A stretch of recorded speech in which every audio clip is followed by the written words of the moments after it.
அண்ணா அறிவாலயத்தில் நாம் தமிழர் கட்சியைச் சேர்ந்த 3000 பேர் திமுகவில் இணைகின்றனர்.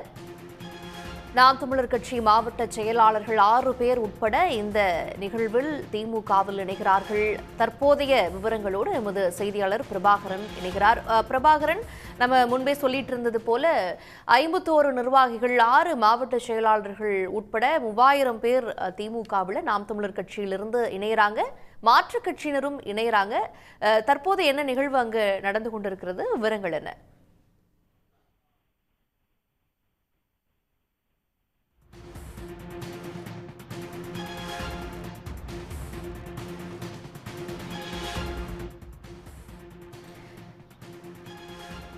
நாம் தமிழர் கட்சியைச் சேர்ந்த 3000 பேர் திமுகவில் இணைகிறார்கள். அவர்கள் முதலமைச்சர் மு.க.ஸ்டாலினை சந்தித்து கட்சியினுடைய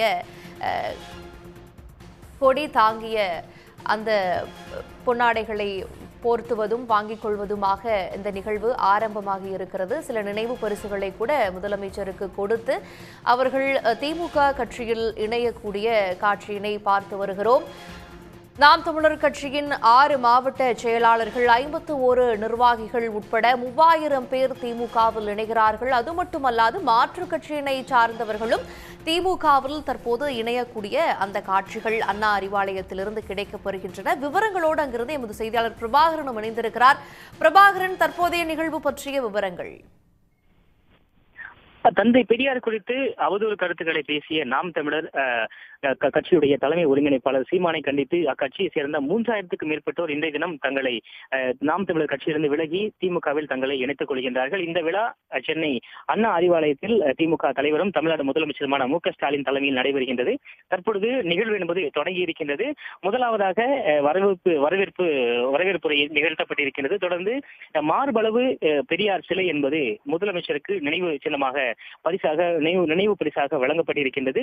தொடர்ந்து கட்சி கிட்டத்தட்ட 51 நிர்வாகிகள் உட்பட 3000க்கும் மேற்பட்டோர் இன்றைய தினம் இணைகின்றார்கள். அவர்களுடன் தமிழ்நாடு முதலமைச்சரும் திமுக தலைவருமான மு.க.ஸ்டாலின் புகைப்படம் எடுத்துக் கொள்கின்றார். தொடர்ந்து சிறப்புரையும் மாற்றி இருப்பதாக தகவல்கள் வெளியாகியிருக்கின்றன. 6 மாவட்ட செயலாளர்கள், அதே போல முன்னாள் மாவட்ட செயலாளர்கள், மாவட்ட தலைவர், மண்டல தலைவர் என பல்வேறு பொறுப்புகள் இருக்கக்கூடிய 51 நிர்வாகிகள் உட்பட 3000க்கும் மேற்பட்டோர் இன்றைய தினம் திமுகவில் தங்களை இணைத்துக் கொள்கின்றார்கள். தொடர்ச்சியாக சர்ச்சையான கருத்துக்களை பேசி வரக்கூடிய நாம் தமிழர் கட்சியுடைய தலைமை ஒருங்கிணைப்பாளர் சீமானை கண்டித்து இந்த முடிவு எடுத்திருப்பதாக கட்சியுடைய தொண்டர்கள் தெரிவிக்கின்றார்கள். தற்பொழுது நிகழ்வு நடந்து கொண்டிருக்கின்றது. பல்வேறு கருத்துக்களை நிர்வாகிகள் முன்வைக்க இருக்கின்றார்கள். தொடர்ந்து அவர்கள் கட்சியில் ஏற்கனவே திமுகவில் இணைவதற்காக இருக்கக்கூடிய ஆப் மூலமாக QR கோடை ஸ்கேன் செய்து அவர்கள் கட்சியில் இணையக்கூடிய நடவடிக்கைகள் உள்ளே அவர்களுக்கு அறிவுறுத்தப்பட்டிருக்கின்றன. தொடர்ந்து அவர்கள் கட்சியில் இணையக்கூடிய நடவடிக்கையில் ஈடுபட உள்ளனர். நிச்சயமாக நம்ம இந்த இணையக்கூடிய அந்த நிகழ்வுடைய காட்சிகளை பார்க்கிறோம். ஒரு பெரிய பெரியார் சிலையை முதலமைச்சருக்கு அங்க பரிசாக கொடுத்தோம், திருவள்ளுவர் சிலையை கொடுத்துமெல்லாம் அந்த நாம் தமிழர் கட்சியை சார்ந்தவர்கள் தங்களை திமுகவில் இணைத்துக் கொள்கிறார்கள். இது பெரியார் பற்றிய அதிருப்தியின் காரணமாகத்தான் இவ்வளவு பெரிய இணைவும் பிரிவும் ஏற்பட்டிருக்கு அப்படிங்கிறத வெளிக்காட்டுவது அமைதா? நிச்சயமாக அதற்காகவே இதுவரை, அதாவது ஒரு நிகழ்ச்சியில் கலந்து கொள்ளக்கூடிய முதலமைச்சருக்கு ஒரு நினைவு பரிசாக ஒரு கேடயம், அதுபோல நினைவு சின்னங்கள் வழங்கப்படுவது வழக்கம். ஆனால் இன்றைய தினம் மாறுபளவு கொண்ட பெரியார் சிலை, பெரிய அளவிலான, அதாவது வெளியே ஒரு பொது இடங்களில் வைக்கப்படுவது போன்ற அளவிலான பெரிய அளவிலான சிலை என்பது இன்றைய தினம் கொடுக்கப்பட்டிருக்கின்றது. மிக முக்கியமாக வரவேற்புரையை நிகழ்த்தும் பொழுது பேசிய நிர்வாகி, இந்த தமிழ் தேசியம் என்கின்ற பெயரில் பெரியாரை அவமதிப்பதை பார்த்து நீங்கள் முதல் அடியை எடுத்து வையுங்கள், உங்களுக்கு பின்பாக ஆயிரக்கணக்கான அடிகளை கொடுப்பதற்கு தயாராக இருக்கின்றோம் என்ற ஒரு உத்வேகமான ஒரு பேச்சை பேசி இருக்கின்றார். தொடர்ச்சியாக ஒவ்வொரு வாக்குச்சாவடியிலும் 200 வாக்குகளுக்கு மேல் பெறக்கூடிய, அதனை மாற்றி அமைக்கக்கூடிய அளவில் தொடர்ச்சியாக தங்களை கட்சிகளில் தீவிரமாக பணியாற்றி இயக்கக்கூடிய இளைஞர்கள் 5000க்கும் மேற்பட்டோர் இணைய எடுப்பதாகவும், இதன் மூலமாக அடுத்து, அதாவது ஒவ்வொரு தேர்தலிலும் ஒரு 10 லட்சம் வாக்குகள் வரை தங்களுக்கான, அதாவது நேரடியாக களத்தில் இறங்கி கட்சிகளுக்கு அந்த வலு சேர்க்கும் விதமாக செயல்படக்கூடிய இளைஞர்கள் இருக்கின்றார்கள். பல்வேறு அதிருப்தியின் காரணமாக அவர்கள் நாம் தமிழர் கட்சியிலிருந்து விலகுவதாக தெரிவிக்கப்பட்டிருக்கின்றது.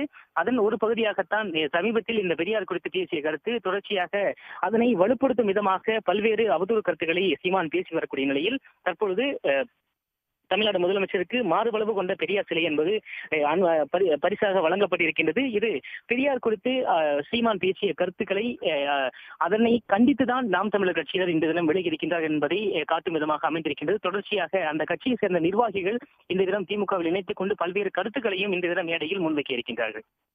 நிச்சயமாக நிறைய பரிசுகளை முதலமைச்சருக்கு அவங்க கொடுத்ததையெல்லாம் நம்ம காட்சிகளை பார்த்தோம்.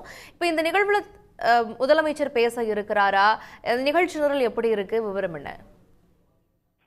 இன்றைய தினம் காலை 11 மணி அளவில் இந்த நிகழ்ச்சி என்பது தொடங்கி இருக்கின்றது. நிகழ்ச்சியில் முதலமைச்சர் பேசுவதற்கான வாய்ப்பு இருப்பதாக கூறப்பட்டிருக்கின்றது. அதே போல துணை முதலமைச்சரும் பேச இருப்பதாக தகவல்கள் வெளியாகிருக்கின்றன. சுமார் 1 மணி நேரம் நிகழ்ச்சி என்பது நடத்தப்பட இருக்கின்றது.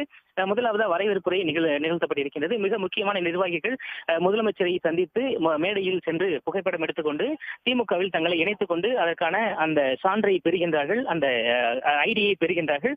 தொடர்ச்சியாக அரங்கில் இருக்கக்கூடிய அனைவரும் QR கோடு மூலமாக ஸ்கேன் செய்து இந்த தினம் திமுகவில் தங்களை இணைத்துக் கொண்டு திமுகவுடைய நிர்வாகிகளாக தொண்டர்களாக தங்களை இணைத்துக் கொள்கின்றார்கள். தொடர்ந்து அரங்கத்தில் இருக்கக்கூடிய அனைத்து பகுதிகளுக்கும் செல்லக்கூடிய முதலமைச்சர் அனைவரிடமும் அவர்கள் குறித்து கேட்டறிகின்றார். அதாவது திமுகவில் இணைத்துக் கொண்டிருக்கக்கூடிய நிர்வாகிகள் எப்படி செயல்பட வேண்டும், எவ்வாறான சவால்கள் முன் இருக்கின்றன. மிக முக்கியமாக பெரியார் குறித்து பேசிய கருத்துக்கள் என்பது திமுகவுக்கு எதிரான கருத்துக்கள் மட்டுமல்லாது ஒட்டுமொத்தமாக தமிழகத்தில் இருக்கக்கூடிய அனைத்து பகுதிகளிலும் அனைத்து மக்கள் தரப்பிலிருந்தும் கொடுக்கக்கூடிய ஒரு எதிர்ப்பாக மட்டுமே இது தற்பொழுது சமூகத்தில் பார்க்கப்படுகின்றது என்பதை வலியுறுத்தும் விதமாகவும் பல்வேறு கருத்துக்களை பேச முன் வருவார்கள் என தெரிவிக்கப்பட்டிருக்கின்றது. உடனுக்குடன் செய்திகளை தெரிந்து கொள்ள சன் நியூஸ் பெல் ஐகானை கிளிக் பண்ணுங்க.